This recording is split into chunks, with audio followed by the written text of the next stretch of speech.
The only people who worry more about money than the poor are the extraordinarily rich. The Lucky Sperm Club, Warren Buffett's term for the inheritors of wealth, often lack the motivation to accomplish anything in life. Sigmund Freud is said to have confided that if he had to choose between a rich patient and a poor patient, he'd choose the rich one any day. Why? Because the rich patient already knows that money is not the answer to his problems.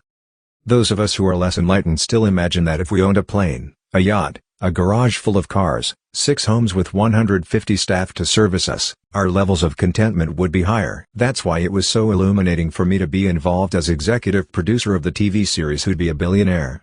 Talking to billionaires and the people who support them, completely challenged any preconception I may have had that billions equals contentment.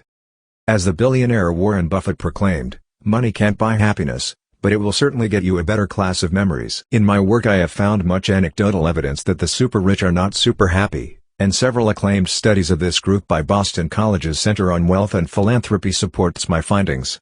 The Boston studies have consistently found respondents to be a generally dissatisfied lot, whose vast fortunes have contributed to deep anxieties involving love, work, and family.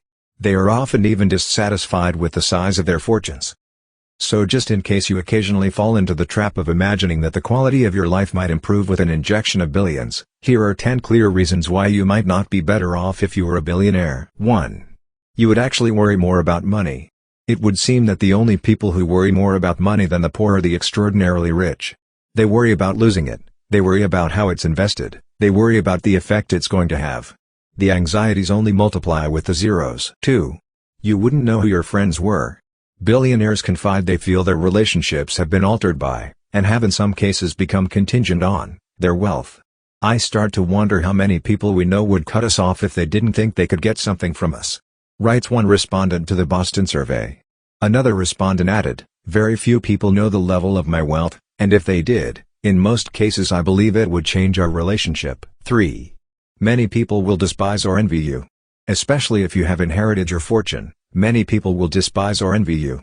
Often the word rich becomes a pejorative. Robert A. Kenney, who is trained as a psychologist and is one of the Boston survey's architects, says, it rhymes with bitch. I've been in rooms and seen people stand up and say, I'm Bob Kenney, and I'm rich. And then they burst into tears. 4. The structure work gives to your life would not be there. I know many of us dream of never having to work, but a life without work can easily become one of aimlessness. Advancing along a professional or entrepreneurial path is how we often measure our own success. Without work, it can be hard to assess whether your time has been well spent.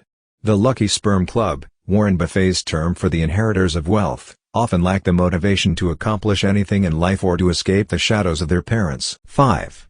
You'd worry more, not less, about your children. While many billionaires express relief that their kids' education is secured, they are often worried that money will rob them of ambition. Having money runs the danger of giving them a perverted view of the world, one respondent writes. Money could mess them up, give them a sense of entitlement, prevent them from developing a strong sense of empathy and compassion. Some worry that their children will become trust fund brats if their inheritances are too large, or will be forever resentful if those inheritances, or parts of them, are instead bequeathed to charity. 6. You'd compare your stuff with what other billionaires have. They want their yacht to be the best, says author and journalist Rachel Johnson, and it causes them genuine pain when some other dude's yacht comes in and it's bigger. They feel they've failed, even though they've got an enormous, F-it-off-sized yacht. 7. Gifts would lose their meaning. Imagine a world where all your material gifts were measured by their cost. That was a pretty good present. But last year, you gave me a car. 8. You'd own many properties, but lose a sense of home. The average billionaire owns an international portfolio of 6 properties, their principal residence, mountain or ski chalet, beach or waterfront home, country house or ranch, city base, and some sort of historic property. Inevitably this often means they have nowhere to nest, nowhere to call home. I can think of one client who has multiple properties, says Jane Urquhart, principal of the London Academy for Household Staff. One in the country has got a butler, a housekeeper, a driver handyman. And every morning the housekeeper makes sure the flowers are fresh and the butler makes sure there's ice in the bucket and the driver/handyman makes sure everything is working. And the employer has never slept there. Sotheby's realtor, Alexander Kraft, also admits there's a lot of rivalry between the super rich. Am I at the best address? Do I have the biggest property on the Cap Ferrat in southern France? Do I have the biggest house on Eaton Square? Do I have the biggest penthouse on Fifth Avenue? 9. True love would be even harder to find. When it comes to love and romance, it's a nightmare because they can never really trust anyone, says matchmaker Mary Balfour of Drawing Down the Moon. They are always feeling they might be exploited by gold diggers or people who may not start out as gold diggers but end up as gold diggers. I hope I don't get hate mail for this, but the best career for a woman is to marry a wealthy man without a prenup, comments legendary divorce lawyer Raymond Tooth. In the Boston College survey, one wealthy mother writes that she worries that the men in her daughters' lives could feel powerless, and that their role as provider has been usurped. To quote Freud, love and work are the two things you have to do in life. Great wealth often undermines both. 10. You'd feel you've lost your right to complain. Most people bond through their complaints.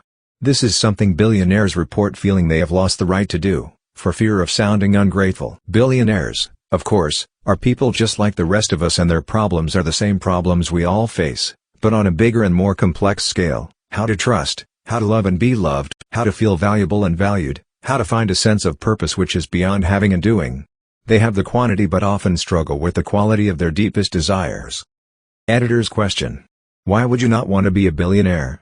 Leave your answer in the comments below. Be sure to like this video and subscribe to this channel to help us bring more similar content to you.